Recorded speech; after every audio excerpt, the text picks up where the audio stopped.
welcome His Excellency Ferdinand Marcos, President of the Republic of the Philippines, and to invite him to address the Assembly. Mr. President, Excellencies, I am Ferdinand Marcos, and I am the President of the Republic of the Philippines. I stand today on behalf of 110 million Filipinos. At this time of crisis and opportunity, I bring with me the spirit of their enduring commitment to the ideals of our United Nations. This commitment is reflected in our solid contributions to the cause of peace and of justice. By shepherding the Manila Declaration of 1982, we helped affirm that differences should only be resolved through peaceful means. By reinforcing the predictability and stability of international law, particularly the 1982 United Nations Convention on the Law of the Sea, we provided an example of how states should resolve their differences through reason and through right. These two contributions provide useful guidance for our time. For amidst challenging global tides, an important ballast stabilizes our common vessel. That is, our open, inclusive, and rules-based international order that is governed by international law and informed by the principles of equity and of justice. As I have underscored, the Philippines shall continue to be a friend to all and an enemy of none. This world order traces its roots to 77 years ago. Your first Asian predecessor, Mr. President, General Carlos P. Romulo, called on our leaders then to make this floor our last battlefield, to determine in this hall whether humanity is to survive or be wiped out in another Holocaust. Our peoples chose survival. They chose cooperation. They chose peace. And by doing so, they made history. Today, history once again calls to us to make these choices. We are confronted by tectonic shifts that will inform the ebb and flow of this coming century. Of these, I see four challenges to the continued survival of our global community. First is climate change. The time for talk about if and when has long since passed. It is here. It is now. Climate change is the greatest threat affecting our nations and our peoples. There is no other problem so global in nature that it requires a united effort, one led by the United Nations.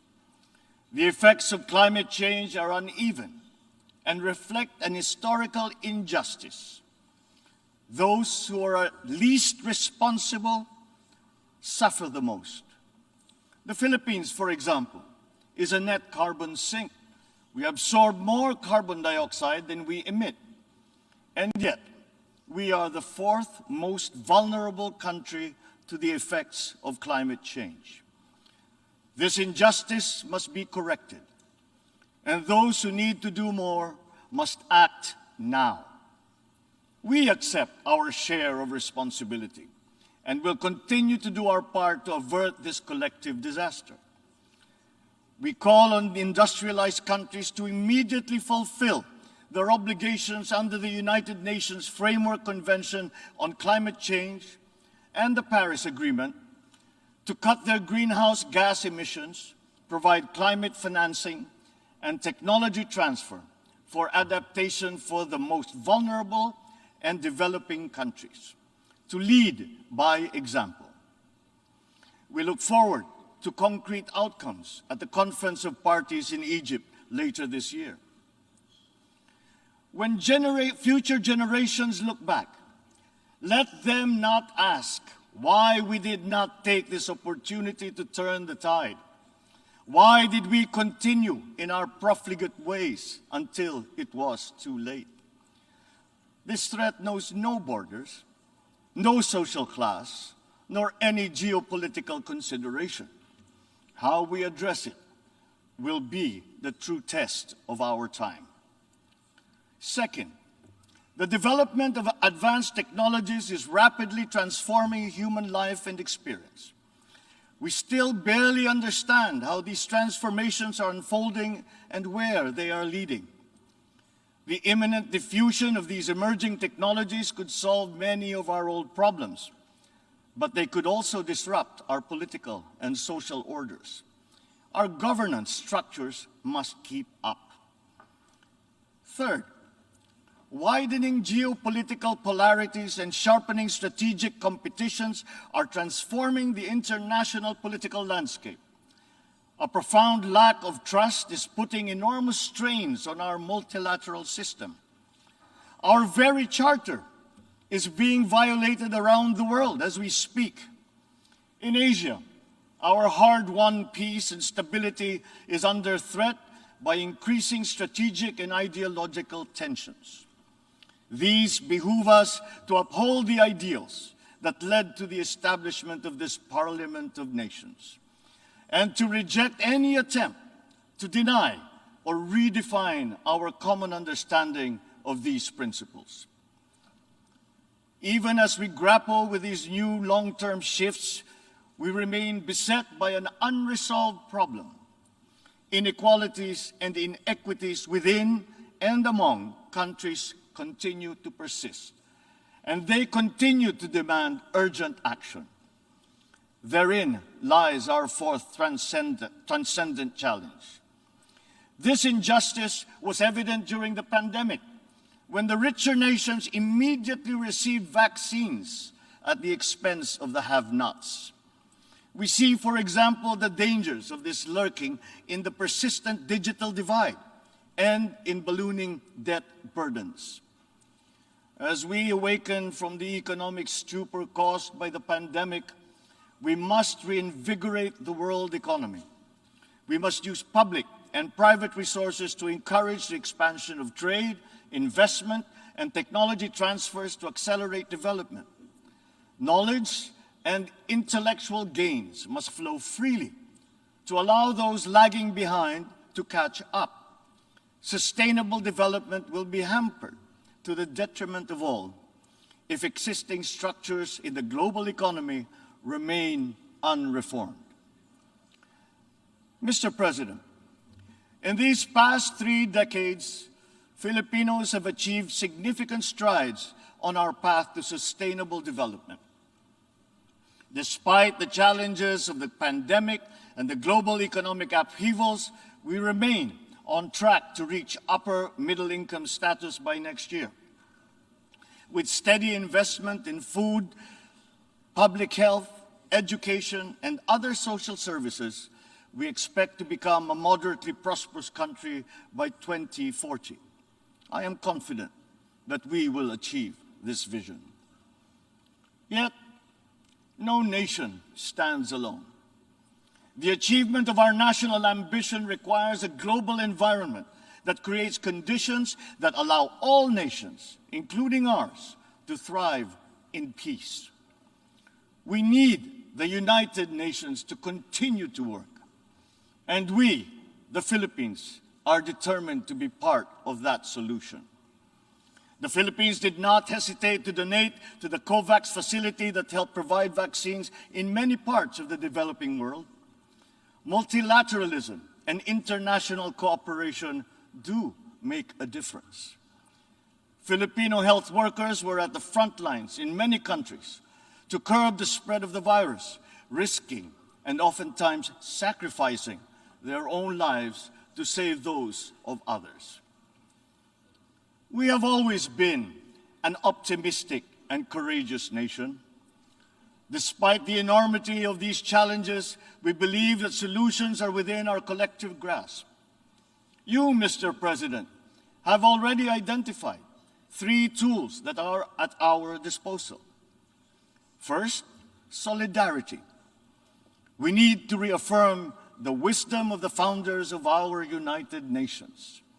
This means transcending our differences and committing to ending war, upholding justice, respecting human rights, and maintaining international peace and security. Nuclear weapons continue to pose an existential threat despite our efforts to build norms that resoundingly prohibit them. We must reject the notion of deterrence and remain committed to decreasing the global stockpile of these weapons. At the same time, we must also address the scourge of the proliferation of all weapons, be they small arms, light weapons, or improvised explosive devices. Our work must also focus on ensuring that the international system remains fair, not only for all states, but more importantly, for all peoples. This system must work for the most vulnerable, especially the marginalized, migrants, refugees. The world has witnessed the enduring contribution of migrants in the fight against this pandemic. We still dream of an end to the disturbing incidents of racism, of Asian hate, of all prejudice. The Philippines United Nations Joint Program on Human Rights is an example of a constructive approach that puts our people, not our politics, at the center of this work. It provides a model for revitalizing the structures that facilitates solidarity between the United Nations and the sovereign duty bearer. Our continued solidarity will also benefit from a reformed and more inclusive Security Council and an empowered General Assembly that can hold the Council to account. At the same time, the United Nations must forge ahead with its flagship tradition of global peacekeeping.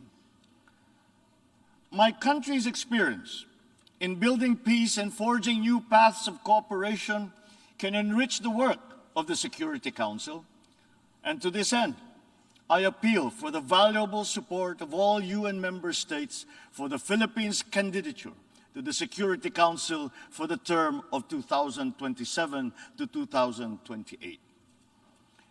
Our success in the Bangsamoro Autonomous Region of Muslim Mindanao in the south of the Philippines is a centerpiece of these efforts.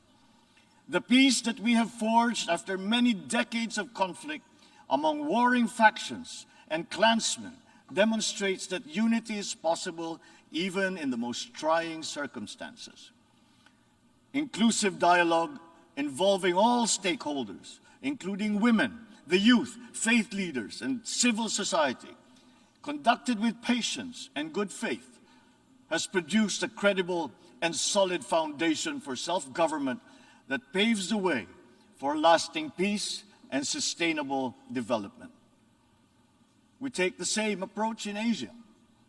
The Philippines builds partnerships for peace and development through dialogue, including through interfaith and interreligious dialogue, especially through ASEAN. In the face of great diversity, we believe that partnerships form the bridge to unite all of us in promoting peace and stability in the Asia-Pacific region. Our global community is only as strong as we make it. We need to ensure that all nations, especially developing countries, are equipped with the tools they need to navigate the uncharted waters of this century. This requires a transformative development agenda. We therefore welcome the Summit of the Future next year as an opportunity to collectively roll up our sleeves and chart our common path. Second, sustainability. We must seek solutions that preserve our planet. These solutions must transcend our time and win the future for the succeeding generations. We crafted the 2030 Agenda for Sustainable Development as a platform of unity where our societies can build a future that is resilient and that is inclusive, where our people can be healthy, happy, and secure. This requires investment in food security, the fragility of which has been clearly demonstrated by the pandemic and the conflict in Ukraine. We need to take concrete steps towards a modern and resilient agriculture. For food is not just a trade commodity, nor is it just a livelihood. It is an existential imperative and a moral one. It is the very basis of human security. To attain food self-sufficiency and security, we are providing innovative solutions and financial support to farmers and fisherfolk to adapt new technologies and connect to national and global value supply chains. We look forward to forging cooperation with the UN and our partners to boost agricultural productivity and food security. As hosts to 17 UN agencies, programs, and funds, the Philippines strongly supports reforms to ensure that the UN development system delivers as one through its UN country team. Water connects our world and sustains our existence, but it is also a finite resource that requires our stewardship. Equally important, our biodiversity must be protected amidst the continuing challenge of climate change. We must enhance our cooperation in these areas. But sustainability also requires development policies that go beyond the traditional metrics. We already know that the gross domestic product is an incomplete measure of progress and that vulnerability is multidimensional. Our development agenda must also take into account the interest of all developing nations, including middle-income countries where the majority of the world's poor live. At the same time, sustainability means equipping our people with the tools they need to meet the challenges of the fourth industrial revolution. Investments in education are key, and my administration is prepared to make such investments. The Philippines notes with appreciation the Transforming Education Summit held earlier this week, at which these subjects were taken up. There is perhaps no greater renewable resource than the creativity and innovation of our young. We understand the value of harnessing our people's talents by creating a robust and creative economy. We will continue to work with partners in promoting this at the international level. Finally, science. Knowledge and discovery remain the keys to unlock the potential of our dynamic future. Encouraging our young people's curiosity, honing their skills, and protecting their intellectual properties are important investments.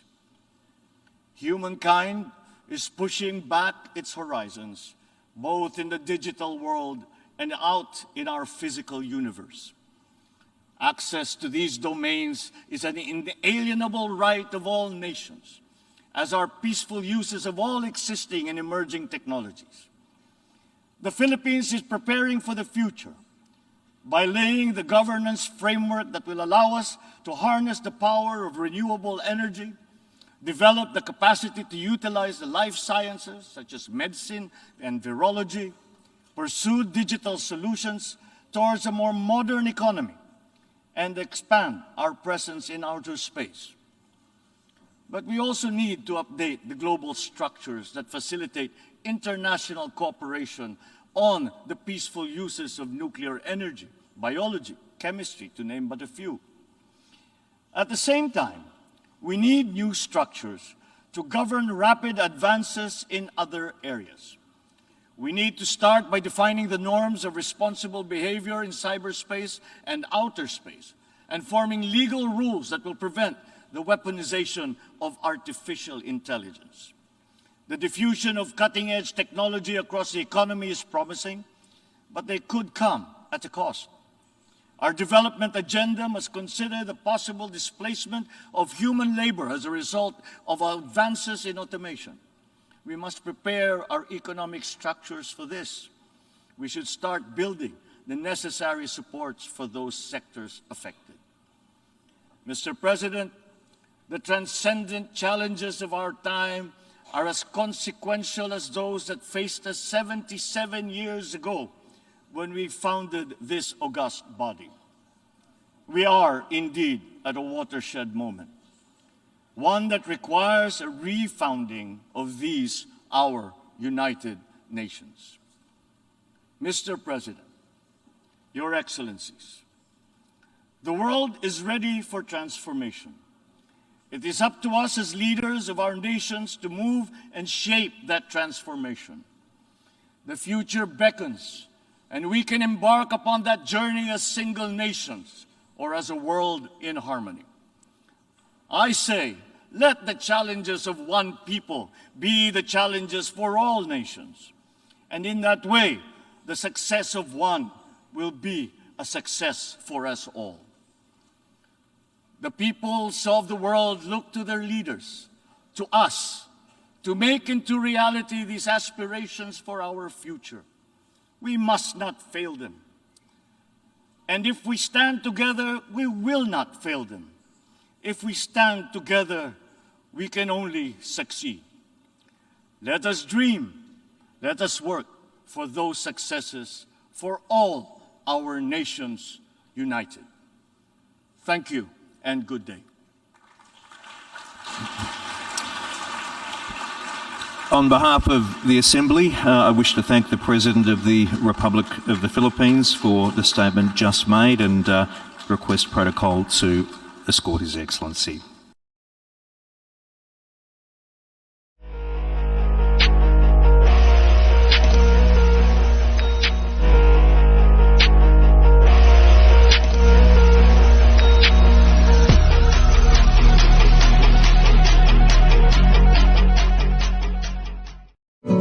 Enjoyed this video? Hit the like button and share with your friends.